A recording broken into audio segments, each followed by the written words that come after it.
بزدل آدمی کا کام خدا کے راستے کی طرف دعوت دینا نہیں، جہاں سی چوٹ لگے اور جو بلبلے کی طرح بیٹھ جائے وہ آدمی خدا کے راستے کی طرف دعوت نہیں دے سکتا۔ خدا کے راستے کی طرف دعوت جو شخص دے سکتا ہے وہ ہے جو سخت سے سخت دشمنی کے ماحول میں، مخالفت کے ماحول میں، خطرات کے ماحول میں اسلام کا عالم لے کر اٹھ جائے اور کوئی پرواہ نہ کرے کہ نتائج کیا ہو۔ رسول اللہ صلی اللہ علیہ وسلم کی اپنی ذات اس شجاعت کا مکمل نمونہ۔ مکہ معظمہ میں کھلم کھلا آپ نے دعوت اسلام پیش کی، ان لوگوں کے درمیان پیش کی جو آپ کے خون کے پیاسے ہو گئے، جنہوں نے کوئی کسر اٹھا رکھی آپ کو ظلم کا نشانہ بنانے میں اور آپ کے ساتھیوں کو ظلم کا نشانہ بنانے، لیکن ایک لمحے کے لیے بھی آپ نے اپنی دعوت کو چھوڑنا قبول نہیں کیا،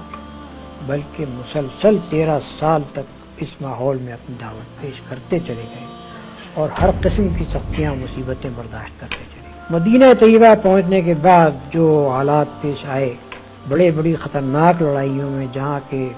بعض اوقات صرف تنہا آپ رہ گئے تھے یا 2-3 آدمی آپ کے ساتھ، اس حالت میں بھی رسول اللہ صلی اللہ علیہ وسلم کا قدم کبھی پیچھے نہیں ہٹا، بلکہ غزوہ حنین کے موقع پر جبکہ مسلمانوں کو تقریباً شکست ہو گئی تھی اور لوگ بھاگے چلے جا رہے تھے، اس وقت یہی نہیں کہ رسول اللہ صلی اللہ علیہ وسلم اپنے مقام پر رہے، نہیں بلکہ برابر آگے بڑھتے چلے دشمنوں کی طرف، اور اس بات کو چھپایا بھی نہیں کہ میں کون ہوں۔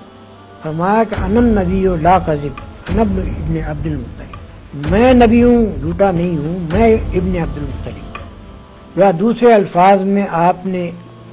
عین حالت جنگ میں اس وقت جبکہ آپ بالکل 2-3 آدمیوں کے ساتھ تنہا رہ گئے تھے اور دشمنوں کے نلغے میں تھے، اس وقت بھی علل اعلان یہ کہا کہ ہاں میں نبی ہوں۔ تو اتنا شجاع اور بہادر ہونا چاہیے اس شخص کو جو اللہ کے راستے میں دعوت دینے کے لیے کھڑا ہو۔